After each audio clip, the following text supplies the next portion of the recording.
glad to see they're still out there today, because I know there's other franchises that keep coming around, but I'm glad the Care Bears keep going strong. So I'm curious with this show, what was sort of the feeling, the idea of like, let's do a new version of the Care Bears, and how does it make it different from the series that we've seen in the past? Well, I gotta clarify, I'm not the creator. I would need a time machine to do that. Oh yeah. Well, the creator of this show. Yes. This show, yes. But the Bears have been around since the 80s, and we've done many versions, and we wanted to expand Care a lot and have new stories in new areas of that world, so we thought of this idea called the Silver Lining, where that's the Care-a-Lot is ever expanding, and it's built on all the caring on Earth, and there are little creatures named Whiffles, and it's their job to build Care-a-Lot.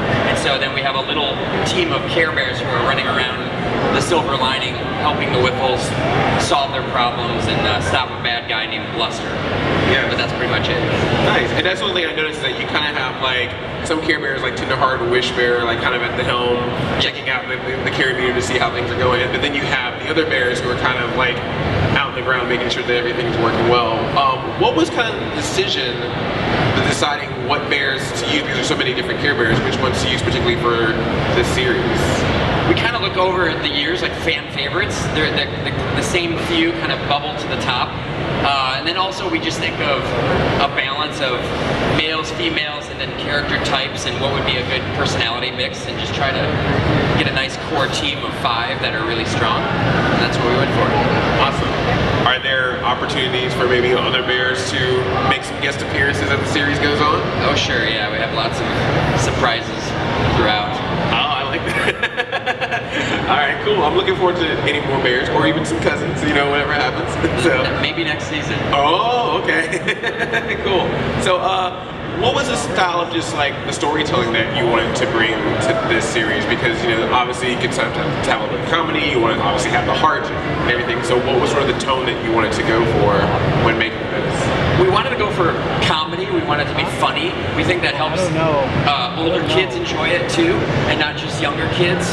So with the humor along with a little bit of a life lesson there, and the fact that the bears are helping Whiffles that aren't real humans or anything, it allows the problems of the Whiffles to be relatable to a real kid, but not be a real world problem. So you can have a little bit of fun with it.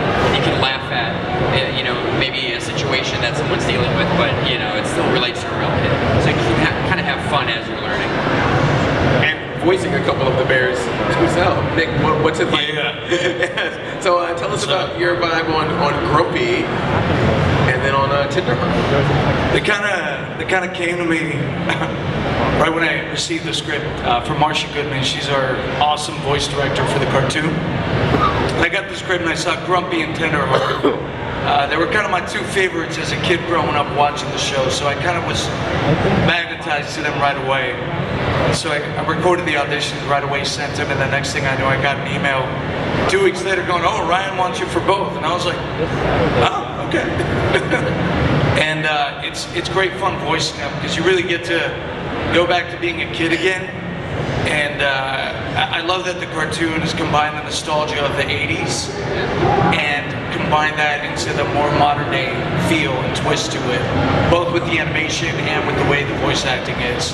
So it's been awesome to voice. That's nice. And then one thing I noticed from just some of the clips I've seen is like, you have this new character, Dimple. And it seems like that Grumpy's kind of almost like a little bit of a father figure to him. There's all these times. I think he's adopted her at this point. He's a dad, right? Yeah. Grumpy's a dad. He's a dad. Yeah. And it's interesting because, like I said, I grew up on various versions of Care Bears, but I love that there's certain lore that sticks around. Like, for example, Grumpy's always the mechanic. He always seems to be like the worker there and like putting things together. So he's the misunderstood mechanic. Yeah. He's really grumpy, but he really loves everybody. He just wishes everybody would listen to him all the time. Yes. But still filled with love, even though he's grumpy. Yeah.